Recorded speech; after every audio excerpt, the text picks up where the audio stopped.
Hello everyone, happy tracking channel sa inyong lahat guys. Kamusta po kayo? At ayun nga guys, napapakita nga pala sa inyo yung pagbili ng isa nating subscribers dito sa Subic. Ito dumating tong Euro 5 na third wheeler guys. Actually dito pinireserve na rin po namin to.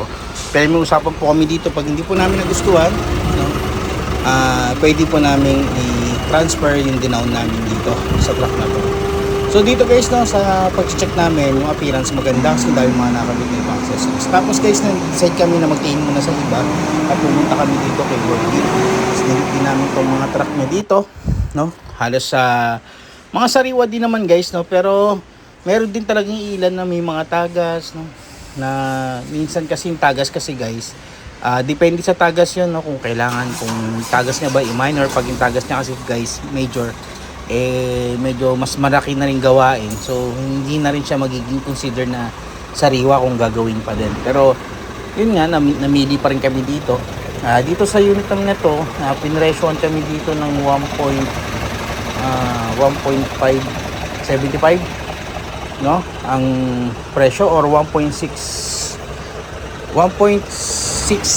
pala guys, no. Dito sa Worlding pinipresyo kami dito, medyo namamahalan, no, or 1.575 guys ang presyo niya dito sa amin. So medyo namamahalan si client dahil ang budget niya nga lang is medyo mababa. At then pumunta kami dito kay K2, no. Sinilip din namin itong puso, maganda lang sa ating puso. Problema naman guys, hindi namin nagustuhan yung kanyang chassis, no. And then may pinuntahan pa po kaming ibang unit, no? Pumunta pa kami dito sa bandang Truckboy. Sinilip din po namin tong ibang unit din dito. Pero dahil nga di rin namin nagustuhan, pumunta kami dito sa Japan at nakita namin yung 10-wheeler na serving van na pasok sa aming budget. Ito nga pala ay 6R10. Tapos guys, yun, dahil nga wala nga dito si Manager Ahmad nung panahon na to, ayun. Then tapos dito sinisilip namin yung unit dito guys, no.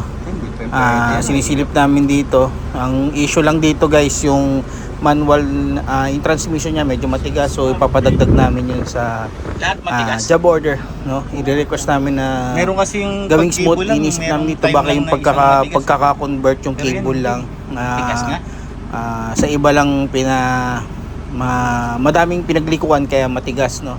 Dapat kasi to malambot lang, which is wala naman, hindi naman siya big issue guys. Pwede naman kasi gawin yan talaga dito, no. Maliban na lamang, no, kapag syempre kailangan bago mag-pull out, kailangan malambot yan. Nakita namin yung linya ng kanyang transmission, kung sakaling ito, ang daming liko, kaya siguro napakatigas ng kanyang transmission. Tapos dito may nakita din ako dito yung takip niya guys, na galing sa pinag-convertan, no. Ayan, dito sa harapan.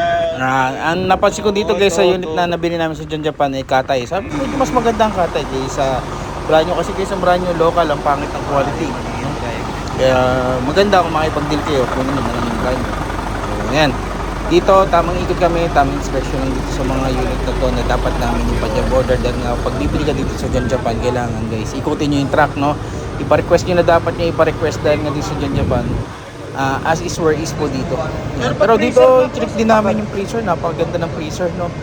Maganda yung condition ng freezer wing ba niya, no? Although wala po siyang sub-engine, no. Maganda yung lamig, no. Dapat nasa ano pa lang kami dito, nasa negative 7 pa lang, no?